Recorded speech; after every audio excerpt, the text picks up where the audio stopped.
Welcome, everybody, to another episode of Ask a Theologian, the Catholic University of America's Theology and Religious Studies podcast, where we interview our fantastic, talented, and wonderful staff. Joining me here today is Dr. Susan Timoney. She is the Associate Dean of the Undergraduate Department in Theology, as well as a prominent professor in Pastoral Ministries. And as always, my name is Will Deathridge. I am an MA student in Historical and Systematic Theology. It's great to be here, and thank you so much for coming on, Dr. Timoney. Hey, Will, thanks so much for having me. I'm looking forward to our conversation. Yeah, of course. And, as always, I'll just explain for the audience, what we do on the show is we receive questions submitted from students, alumni, and interested observers, and we just go ahead and field them to you guys. So we'll start off with a fairly basic one, which is, well, this might be hard on your part, but what's your favorite part about working specifically with undergraduates in theology and religious studies? That's from Ariel Hobbs. I'm sure you're familiar with her, one of our students at Catholic U. Absolutely. No, of course, it seems like a really great place to start. So what I like most about working with our undergraduate students is, first and foremost, their great love for the Lord and their interest in wanting to serve the church. So I feel like that they're in the School of Theology and Religious Studies because they really feel a sense of call, right, from the Lord to be engaged in this work. I love the fact that we have such a broad range of students who come to study theology. So, for example, we have folks who have a sense that they think they would love to teach, they would love to do research, and so they want to follow an academic track.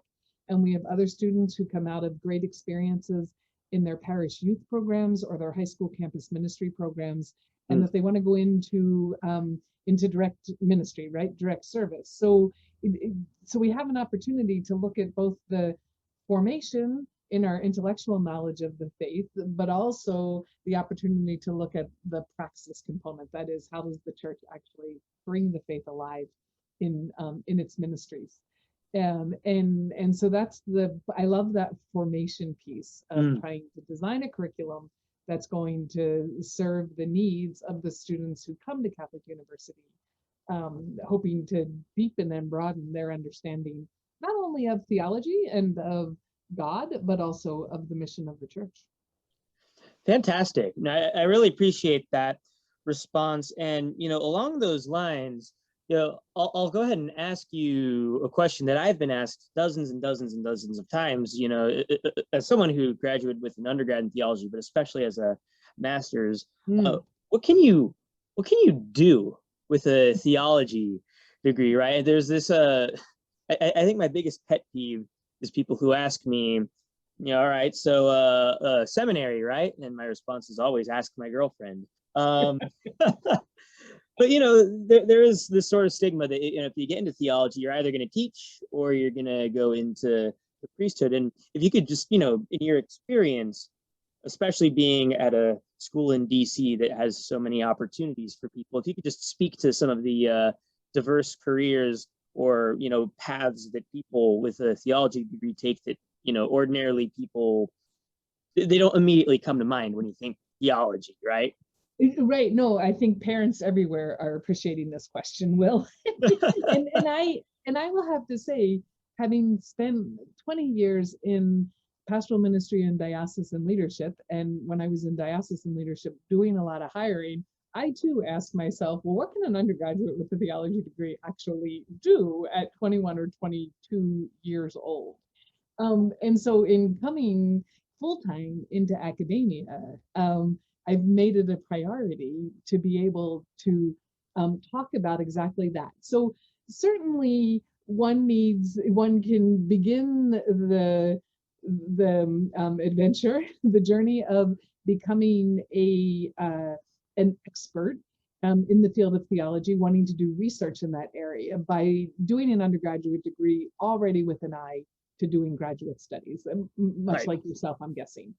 And it is true that on the one hand, one certainly thinks of serving the church, but sometimes I think we limited to what we know best. So we've seen a director of liturgy in our parish, right? Or we know that there's a lot of youth ministers out there serving the church. But one of the things that I've learned through our certificate in pastoral ministry program, which is open to students who are both theology majors and non-majors, is that there's a number of students who desire to bring a skill not directly related to ministry, but to the service of the church. So an area of huge growth at the moment is digital media, right? Parishes know they need websites. Parishes now know they need to have good live streaming of events. Dioceses know that it's far more likely, and even religious communities, that people are going to go first to the website before they're ever going to pick up the phone and call. So there's a whole new area, right? How do we use digital media for evangelization? Yes. Another area I think of is, I teach a graduate course at the doctoral level called the Theology of Pastoral Leadership. And the pastors in that program talk about their need to hire lay people who have good business management skills. Yes. So that they can be more free when they have parishes that have schools and senior citizen communities and daycare centers, that they don't spend most of their time doing administrative work that can easily be done. And to me, to be able to marry some background in theology with the business skills that you need is a huge service to our parishes and to our church. And so I like to think that we can think about it in terms of direct ministry, youth ministry, catechetics, young adult ministry. Most dioceses have what they call a pro-life office, an office of multicultural ministry, so that you're working specifically in issues related to life and helping Catholics advocate on behalf of the church's teaching, doing some community organizing, right? So the church can be a part of addressing some issues within the community. So there's a whole broad range when we think about all the ways in which the church desires to be present, in addition to catechizing, but also in being part of, right, addressing some of the social issues that we believe that we can make an impact in the community because of our commitment to charity, right, and to justice. Yeah, that's certainly prominent in DC, especially, with a lot of these think tanks and ethics-based organizations. But I appreciate your emphasis on the digital aspect. That hits close to home for me. I suppose shameless plug of the day that this podcast is edited by my company, Catholics for Hire, which is precisely what you described. It's a group of young digital or young Catholic entrepreneurs that we freelance out. And it's an LLC in DC and everything like that. So we're really trying to mesh that digital and Catholic presence together like that. So there's certainly a lot of growth in the church, but that means there's a lot of opportunity for it as well. So yeah, I really appreciate the emphasis of that there. Yeah, and I think that we know that the idea of parish ministry has always been the collaboration of clergy and laity, right? And so we know that as Pope Francis's call parishes to be on the move is the language he likes to use. That is to say, to be out in the community, right? To be serving the needs of God's people. It really opens up a number of potential ministries in which lay people can be involved, collaborating with the pastor, because in many cases, right, in our churches, the priest doesn't have a parochial vicar, right? Doesn't have a senior retired priest living with him, and so the need for full-time lay ministers within the church is only growing, actually. Oh yeah, no, I can imagine. It's a lot of work that our poor priests have to put up with, and they need all the help that they can get. So these are some really noble careers indeed. And before we move on to the next question, I do have to point out that I'm quite grateful to a lot of the skills I learned from my undergraduate and now graduate background when it comes to things like research, presentation, critical thought. I just have to throw out this anecdote really quick. I find it amusing.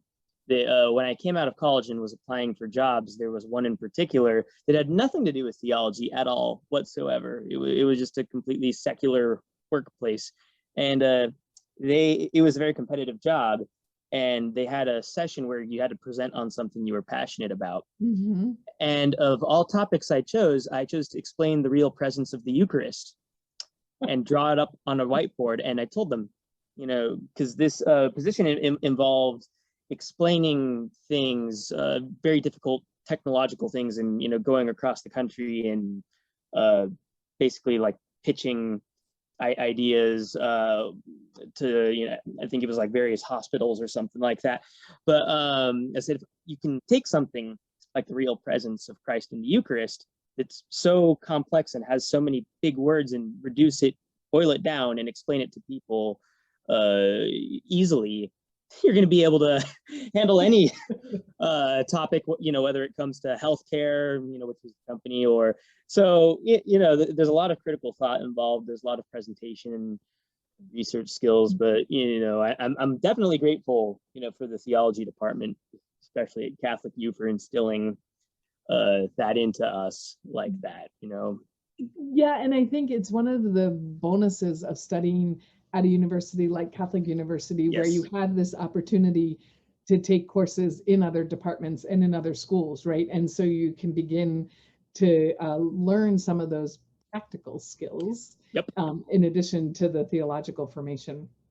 Yeah, that's a good part of being a traditional liberal arts university. Well, let's hop back on to more about your personal journey. This is a common question that we like to ask all of our guests. If you could just tell us about on those lines, your personal formation and journey towards becoming a professor, that would be fantastic. There's a lot of young people out there who are discerning future careers in academia or involving academia. And if you could just tell us your story, that would be wonderful. Sure. So it is kind of interesting, because when I got serious about graduate studies, in my mind, the thing I wanted to be least was a full-time professor. All righty. I was always very active in the church growing up. So in youth ministry, in CYO sports. But in college, studied recreation and leisure services. I had been a camp counselor throughout high school. I really liked this idea of recreational programs that build community, particularly that serve kids across the whole spectrum, kids with special needs, kids with developmental disabilities. And so really wanted to focus on that in college. But following college, I was a Jesuit volunteer. And it was there that I had an experience of being able to serve the church's mission of evangelization. And that for me became a real passion. And so it was then that I decided to do a graduate program in theology, because I was really encouraged by a pastor with whom I was working, that there was a role for lay people in the church, in ministry, but you would absolutely need a degree in theology. So I did a master's degree. So coming out of Catholic grade school and high school, but not going to a Catholic college, and then beginning to study theology, I was like, goodness, if I feel like there's a lot that needs to be learned here. And so I was working full time while doing my master's degree. Wow. But then I had been talking to two of the pastors with whom I had worked, and my spiritual director, and saying, I really would like to do a more systematic study of the faith. The master's degree programs sometimes are really geared toward those who are working in ministry and kind of need a broad cross-section of theology. So these two pastors, who were very influential, both studied at the Angelicum in Rome. Yes. They knew I liked to travel. They knew I was interested in the cultural diversity of the church, and so recommended that I study in Rome at a pontifical university, which I had no idea what one was at this time. Right. But I looked into it and I thought, oh my goodness, this could be an amazing experience, and to have the experience of understanding better the Roman Catholic Church, I thought could only help me understand the church as a whole better. So went to Rome with the idea that I would do a license, and would come home and do continue to do pastoral ministry work, maybe in a diocesan leadership position. When I finished the license, and so I was done what we would call at Catholic University the oral comprehensive piece. In the pontifical system, then all you have left to do is to write the dissertation. And so it seemed crazy to leave Rome without having done the dissertation, because most likely I wouldn't have the opportunity to go back. So, so completed the doctorate in sacred theology, the STD as it's called. And thankfully, I got a job in an adult formation program. It was an opportunity for Catholic adults to earn a certificate in theology, but not for academic credit. So it was based at Trinity University in Washington, D.C., founded by 2 of the Sisters of Notre Dame there, and it served 5 dioceses on the East Coast. And it was also an introduction to the faculty at Catholic University, because many of the faculty there taught in this program. It was a fantastic program. I mean, a full 12-week introduction to scripture or moral theology or church history. So everything you loved about learning, with none of the things people don't like about learning. There were no papers, there were no tests, there were no pop quizzes. In order to prepare Catholics, right, to be well-formed and ready to be active in the life of their parish. So that got me interested in what you might call non-traditional adult formation. And so I was there and working for that program for 10 years, and then moved to a senior diocesan position overseeing the Office of Evangelization and Family Life in the Archdiocese of Washington. So in the process, right, of having this practical experience, I began to teach in the Doctoral and Ministry program at Catholic University. That was my introduction to Catholic. And then 4 years ago, having now almost 20 some years of experience in the field, I thought I'd like to take some of this experience that I've had, and I'd like to begin to do some research and writing, you know, putting together some of what I've learned in a way that I think can help prepare undergraduates and graduate students, but even more importantly, to give me a chance just to do some serious reflection on some of the most pressing issues. And so it was at that time that I started thinking about being drawn to full-time work in academia, classroom teaching, you know, so giving up direct ministry in the field for classroom teaching, with an understanding too of being able to then hopefully make a contribution to the research and the writing, particularly in the area of pastoral studies. So that's kind of a short version. I feel really blessed that I've had so much opportunity to sort of work in every aspect of church ministry. No, that's wonderful. And, you know, I especially love how it started off with the volunteer corps. I know that several of our students go into that. And, you know, to be honest, I know a lot of people go in there not really having a clear direction of where their life is going. And I know a lot of friends of mine have entered the corps, you know, just thinking that, you know, God will naturally guide them towards their gifts and their strengths while they serve the program. So it's really good to hear that, you know, that's where a lot of it started. And then from there, you jumped into the academic side like that. Now, Joseph Jezebel, one of our students, he inquires about your experience in Alaska. Could you tell us about that? I will. So when I was looking at the Jesuit Volunteer Corps, I had an older sister who had served in the Peace Corps. And so I remember going to the chaplain at my college and saying, is there a Catholic version of the Peace Corps? And he said, there is. It's called the Jesuit Volunteer Corps. So at the time, they only had placements in the US. And I really wanted to work in a culture other than my own. And so when I saw that one of the options was Alaska, I thought, well, that's it. I would love, right, to work in an Eskimo or Indian community. And so I was placed in the interior of Alaska, about 150 miles south of the Arctic Circle, right on the confluence of the Yukon and Tanana rivers, in Wow. a Athabascan Indian community where there were more dogs for the dog sled team than there were people. Wow.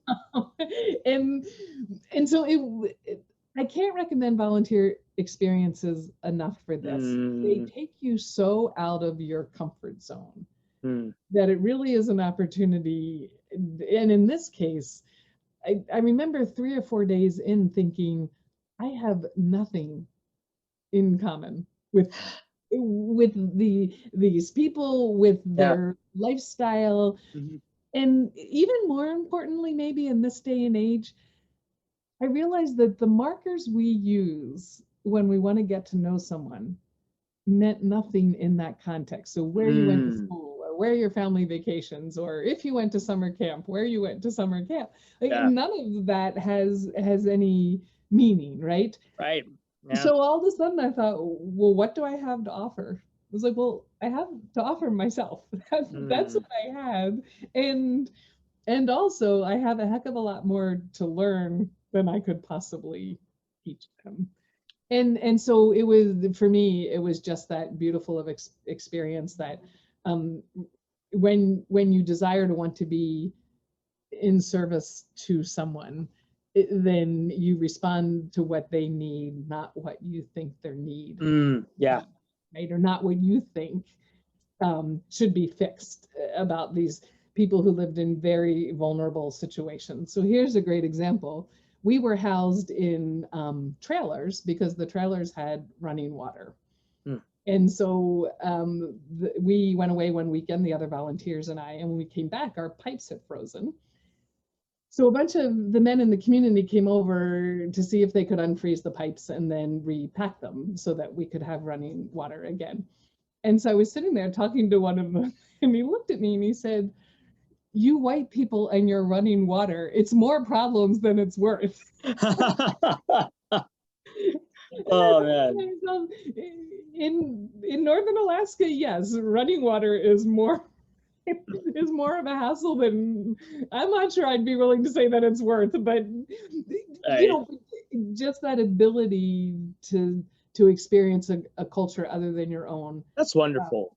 and so, but so the beautiful thing, when two things happened in relation to church and theology. One was the mass made it feel like I was at home, right? Because Mm, that was familiar. mm, And so the beauty of recognizing, gosh, Lord, here you are. And a lot of popes like to talk about the parish as your spiritual home. And so I had that experience, right? That mm, the parish became my spiritual home. But then secondly, it also opened my eyes and made me want to explore more the beauty that the church truly is universal, mm. right? Yes. And the idea that we're a community of communities. Mm, And even now, right, almost 40 years later, as a church, we're still struggling with what right. that is, right? How do we Oh yeah. celebrate? How do we recognize that cultural diversity? Yes. So how do we maintain that unity in its diversity? So that, Yep. in a sense, has become a lifelong interest of mine because of that experience. But I think giving yourself a chance to be taken completely out of what's familiar to you really helps you understand who you are, the gifts that you have, and I think ultimately that which is most important, right? And Yep. it's yeah. And so I, for that reason, I just think anything like any kind of service work that you can do is just really important, particularly for those of us who maybe came from families and communities where life was really stable and we really never had to worry about Yep. paying the bills, or having something to eat, or knowing Right. that we could go home to a house that we knew was ours. And so all of you, when you walk with people who don't have those um, uh, benefits in a way, or are struggling, it makes you be not only more grateful, but it certainly helps you to understand what we mean by vulnerability. in the broadest sense of the word, and how we really do, right, as a church and a society, have to be cognizant um, of helping people, making sure people can have their basic needs met, Yeah.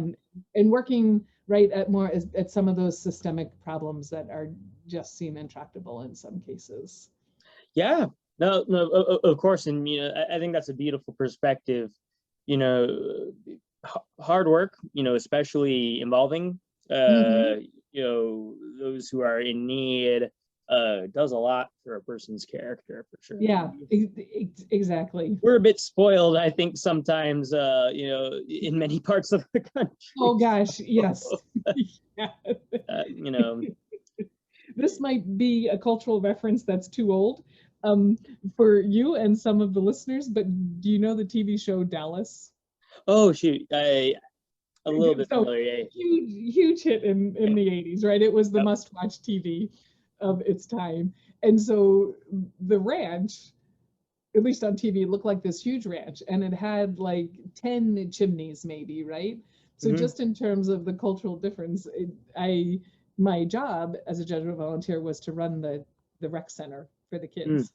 So we were watching Dallas one night, and one of the kids said, "How much wood do they have to haul to heat all those fireplaces?" Oh, And it was just like an insight to me. It's like, yeah. oh, and like how practical, because he was the person that hauled the wood Yep, yep, yep, yep. for his family for their one fireplace, Oh right? man.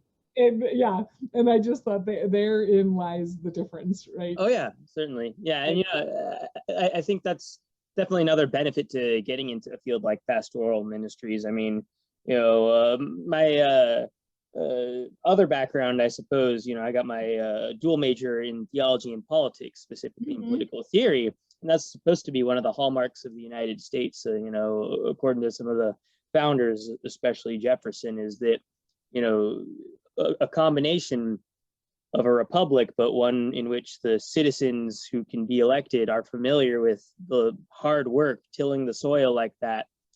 It's Yep. vastly different than, a kingdom or an empire with politicians who've never worked a hard day out in their Oh lives my like gosh. that. So, Yeah. Yeah. No, it is so true. Yeah. yep. Yeah. So, Yeah.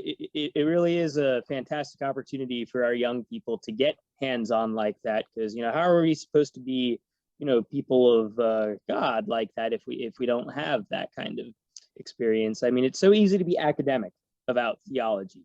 It really is. And I get Yeah. into that habit where it's just like, flipping through books like that, right? But, Right. if there's two things that are easy to neglect, I think, being a theologian, ironically, it's the prayer life, but it's also the service aspect. So it's a Yeah. yeah. No, yeah, I think that's exactly right. And in fact, we know that even Thomas Aquinas, right, who Mm, said all of his brilliant insights yep, were straw. yep, that's right. His appreciation for the Eucharist, right, and Oh his yeah. desire to be holy, and Mm-hmm. yeah. Yeah. So Now you can't strip the spiritual or pastoral nature away from theology. That just doesn't do justice to the field or the subject or God like right, that. absolutely, right. Mm-hmm.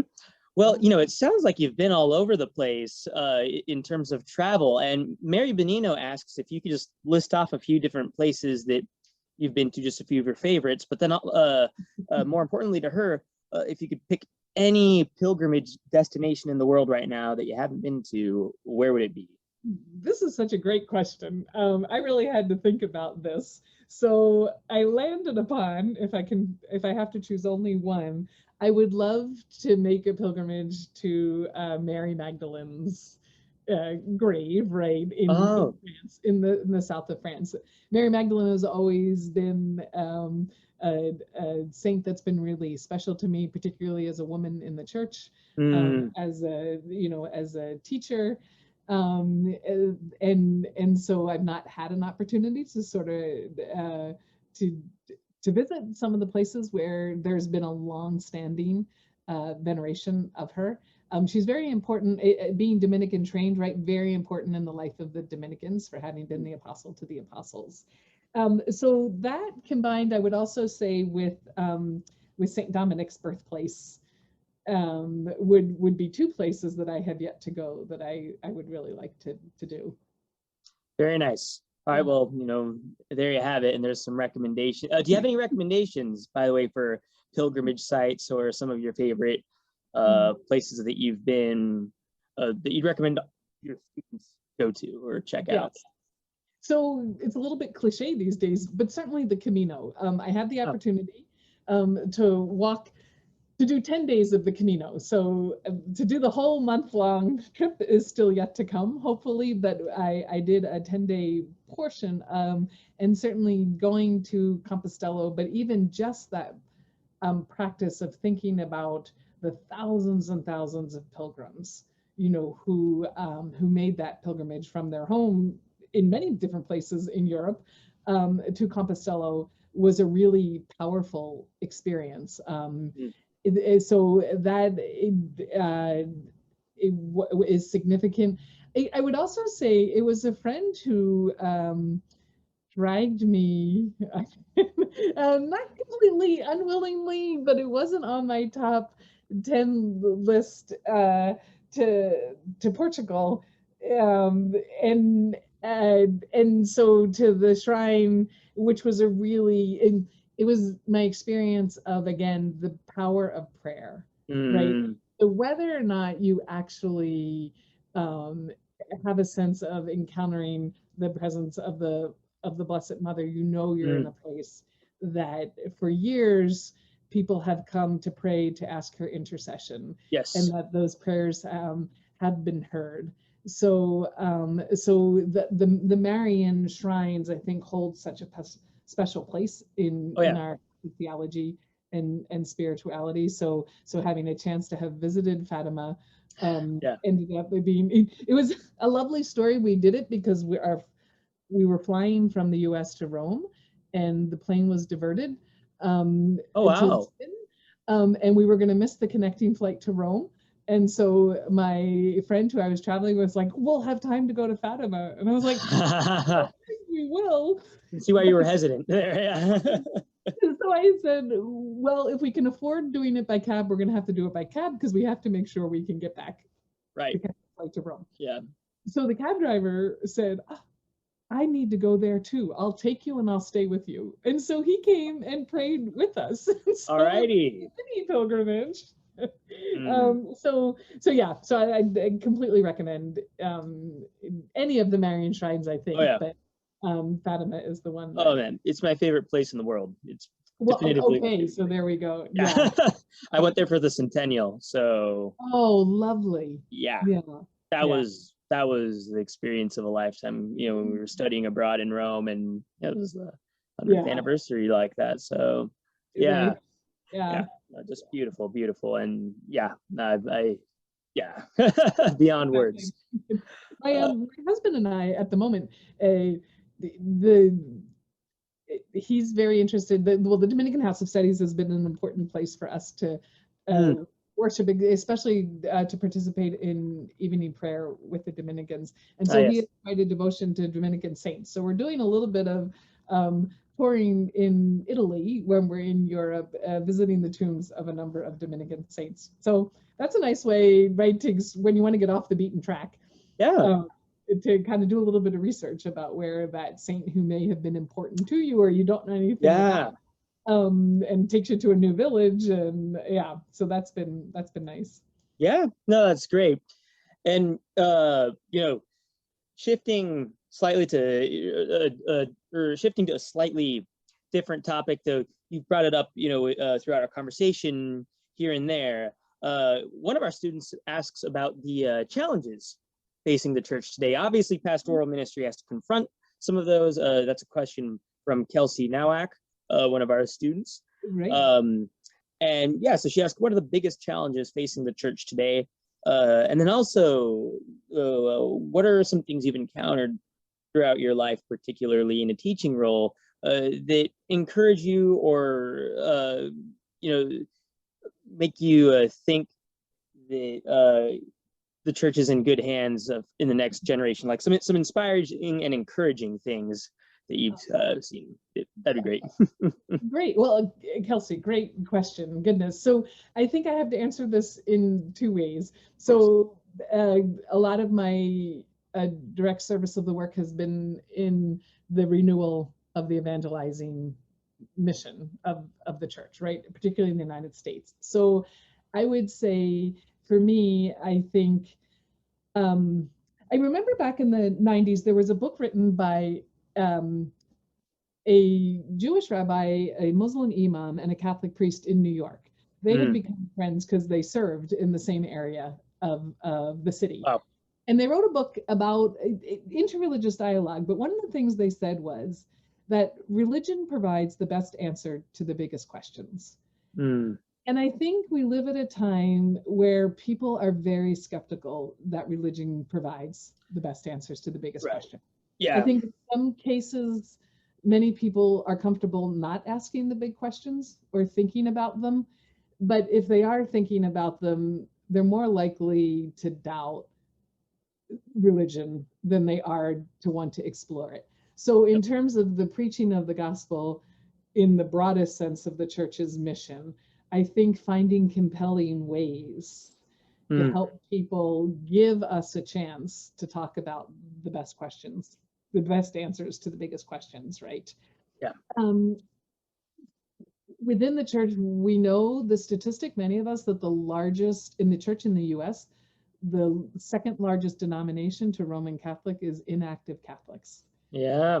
I would say in our outreach to our brothers and sisters who no longer practice the faith, I think at the heart of it is they don't have a sacramental imagination. And they don't, right? They don't understand the transforming nature of the Eucharist and the sacraments. And so practicing the faith no longer is an essential. It's sort of a bit of a luxury, or it's kind of a cultural sort of thing, right? Absolutely, we're going to go to my cousin's baptism, and oh my gosh, yes, we love weddings in churches. Right. But they don't necessarily translate to this helps define who we are, right?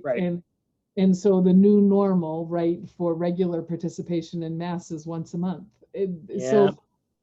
So how we help Catholics, right, have that personal experience of Jesus Christ. And as Benedict said, know that their life is different for knowing Jesus than not knowing him. So those are sort of the kind of mission-oriented questions. I would say we also have a huge challenge in terms of what it means to be countercultural.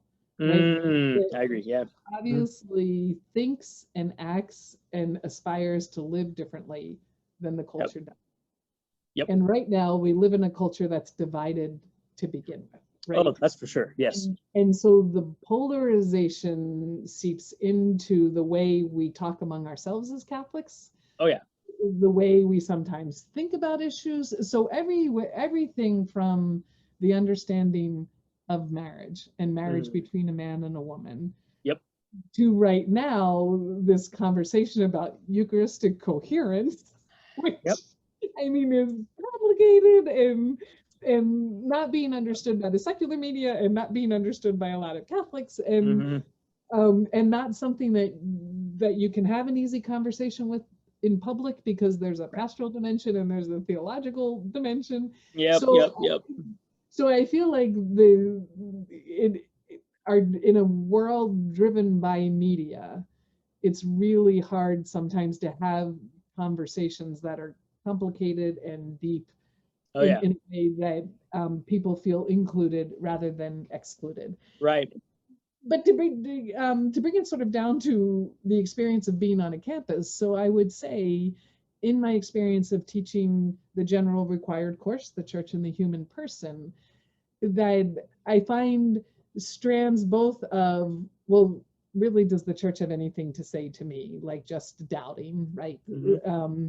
But secondly, I would say in seeing all of these kind of what they would perceive as teachings of the church that are out of step with the modern world. How do you help people think deeply about some of these questions? And often what I'll say to my students is, here's the thing, you got to decide at some point what your basic foundation is. Yeah. for finding answers to big questions, and then using that foundation to be consistent. Because the beauty of the Catholic teaching is that there's a consistency and there's an unchanging understanding of the truth.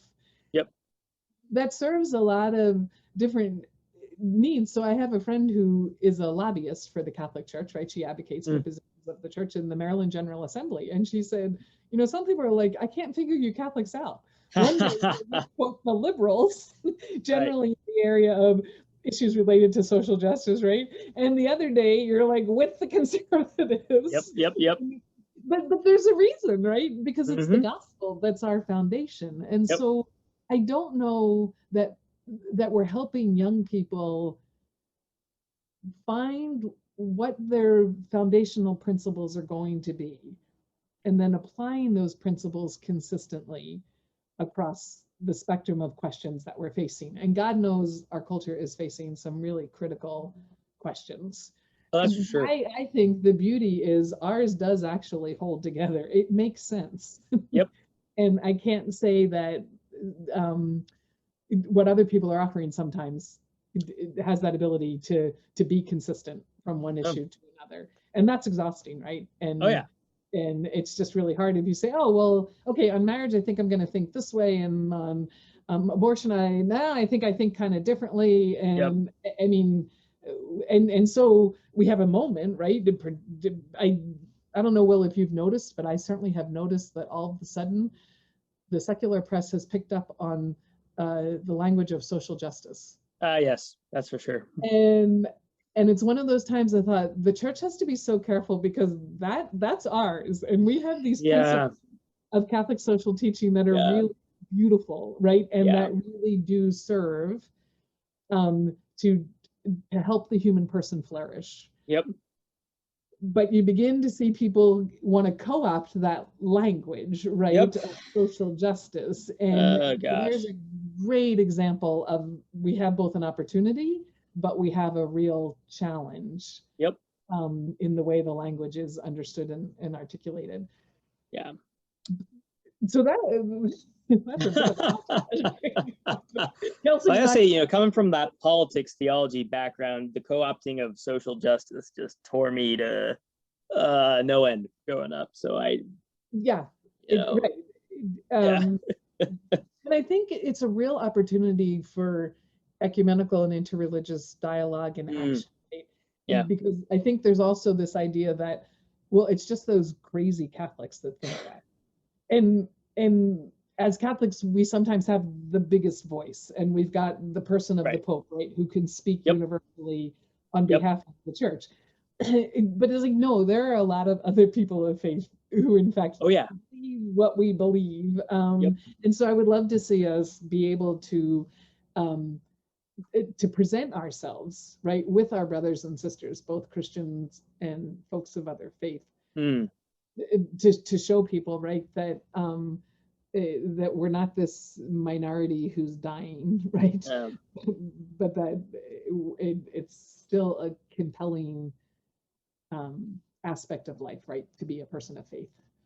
Yeah, well, you know, I'm currently actually reading a book. I believe it's by Jacques Dupuy, on you know, touching on the concept of you know, Christ as a logos, you know, but as like this, going back to the ancient Greek understanding of logos as like a universal understanding of just, you know, tying it into things like natural law, like that, you know, there's an aspect of Christ's personhood that inspires and motivates the human heart and mind to pursue these ideas that the church touches on and that were presented most fully in Revelation, like that, right? My MA thesis is actually going to be on you know, our relationship with other religions and the function of Christ as the cosmic logos as in other religions. So looking forward to that. But you know, I think that's an aspect of Christ that we don't traditionally, you know, look at as much that the earliest church fathers did. You know, you read a lot of these people who we're responding to a lot of wild accusations from both Romans and Jews, back then, and they emphasized. I can't remember which one of them it was, but I think it might have been Justin Martyr or Origen, who was accused of ripping off of Plato, that Christianity is just Plato repackaged, Platonic philosophy and ethics. And I liked his response is like, no, we believe that Christ didn't just come here to earth, but he's always been here as, the word of God that has always existed, that is tethered to the wisdom of God, the beauty of God.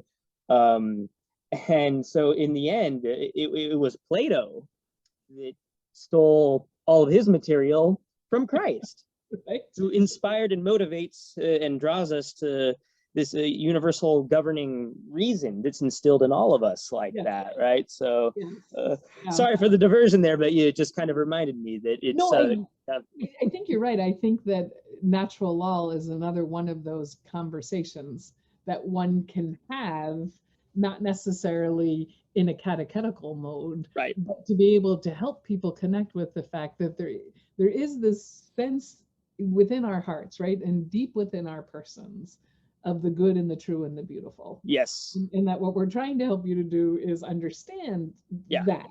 But even just helping people to recognize that it's natural to be drawn out of yourself towards something beyond yourself.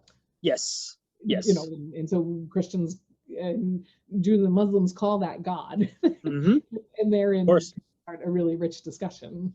Yeah. Yep. Well, and there's a lot of work to be done in interreligious dialogue, for sure. Ooh.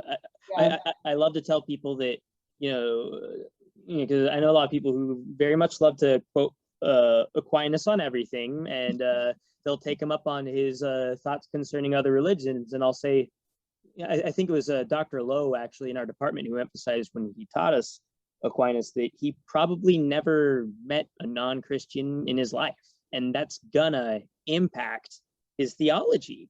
Right. And absolutely. In the grand scheme of things, interreligious dialogue has only been around for, as we know it in its current form, for a couple hundred years at most. So there's a lot of work to be done with theology there, but that's a whole breadth of topics for another day for sure. But, we really appreciate you coming on the podcast, Dr. Timoney. It's been great having you.